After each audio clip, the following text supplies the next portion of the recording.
Welcome back to the Morning Line. We will continue our discussion, uninterrupted this time, I hope, with Graham Cunningham. Once again, he joins us to talk about the European contingent for the Breeders' Cup that'll be held at Santa Anita next Friday and Saturday. We were talking about the mile, Graham. Let's talk about Anadin. Freddie had this a sibling to Goldikova who had such a run of success in this mile, an unprecedented run of success, and he's managed Anadin the same way. Maybe not quite the same caliber of horse, but is he capable of taking home the mile?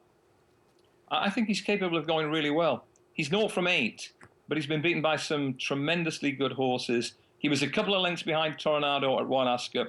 I'm inclined to give him a pass for this defeat. He chased a frenetic gallop early on. Then, as you can see, just as he tries to rally, a gap begins to close on him behind Gordon Lord Byron. So he's squeezed at a crucial point, and you'd think that's the end of his chance. Look how badly he's balked there. But he comes on again late. This is 7 furlongs. He's a better horse at a mile. He's bred to thrive for California racing. Olympic Glory is the winner of the 4A over 7. But Anadin comes on quite nicely late on.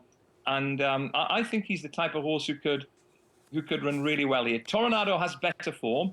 He's a couple of lengths ahead of Anadin on Royal Ascot form. But the question is, how will these two horses react to a fast run mile on very quick ground in California? On pedigree, and based on what Freddie Head is suggesting, Anadin could be one to shine. You know, one of the few races we're going to talk to you about today is one that the U.S. has actually had a pretty good run in, and that's the Breeders' Cup Classic. However, Toast of New York, when he came out to California and ran in the Pacific Classic, even off that 6th place finish in the Belmont Derby, even though he had been a winner of the Dubai Derby, finishing second to Shared Belief, I really think opened a lot of eyes. There were people that were very impressed with Toast of New York and the performance he put out over the poly track. Now he's got to go on the dirt. You think he's capable? I have reservations. It'd be tremendous if he is. He's a special horse in many respects. How many horses could handle a trip to Dubai in March and then at least a couple of trips to the States?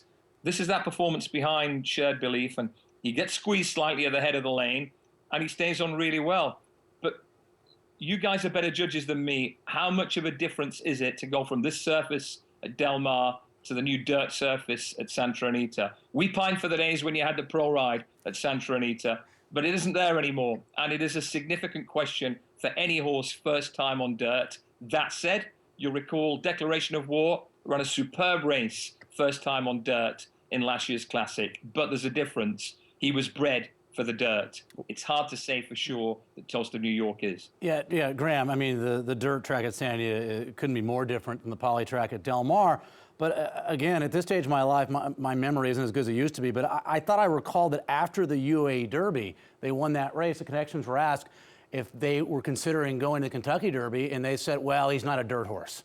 So he wasn't a dirt horse back at the end of March, but now all of a sudden he is? Yeah, it pays to have a long memory for things like that. Well, it does. And I think it's a really sporting decision. It always adds a bit to the piece when there is a European raider. But it's hard to think of too many horses who could take the sort of traveling he's had all year to Dubai, to the States a couple of times, back to California. He will have to be a very unusual horse to cope with all that and shine in the Classic. He's got a couple of lengths to find with Shared Belief. Can he do it? I'd like to see it. I couldn't be confident. I'm confident that all the information you give us is spot on, as it always is. Graham, it is a pleasure to have you on the show. Safe travels to the States, and we will see you stateside on Sunday. See you soon, Graham. Just one question. If I have plane problems at the weekend, can I commandeer the one that Todd and Simon used the other week when they were trying to get to Keeneland? Yeah, well, if you can, tell me how you got it, because I'd like a trip on that thing, too. Thanks, fellas. Thanks, All Graham. right, Graham Cunningham. Once again, racing analyst for Channel 4 in Britain. You will not meet a sharper handicapper or someone who is more tuned to this sport of thoroughbred racing in the continent of Europe than Graham Cunningham. It's just impossible to do. He's always so informative, and he's given us such insight over the years. No, I've worked Breeders' Cup shows with Graham in the past, and it's a great combination of somebody who's just smart to begin with, who's just really articulate and a real good orator to begin with, and the preparation he puts forth. And then you combine that with his zest and kind of love for this game/sport. That's what you get. That's what you get. A guy that I can't imagine he has to do any more homework. I think Graham, again, thinks maybe the Breeders' Cup Friday is tomorrow and Saturday. No, he's already prepared. And believe me, we could have done a conversation with him over the last 20 minutes, talked about the U.S. horses. And he knows those horses really well, too. He's not just a European guy. And the thing is, he's Skyping, so there's no prompter in front of him. So that literally was all off the top of his head. Yes. That's how well he knows this sport. Yes. At any rate, great having him on the show, and we hope that helps you with all your wagering endeavors for the Breeders' Cup. And remember, you can wager through TVG.com, and if you have not opened a new account, I suggest you do so.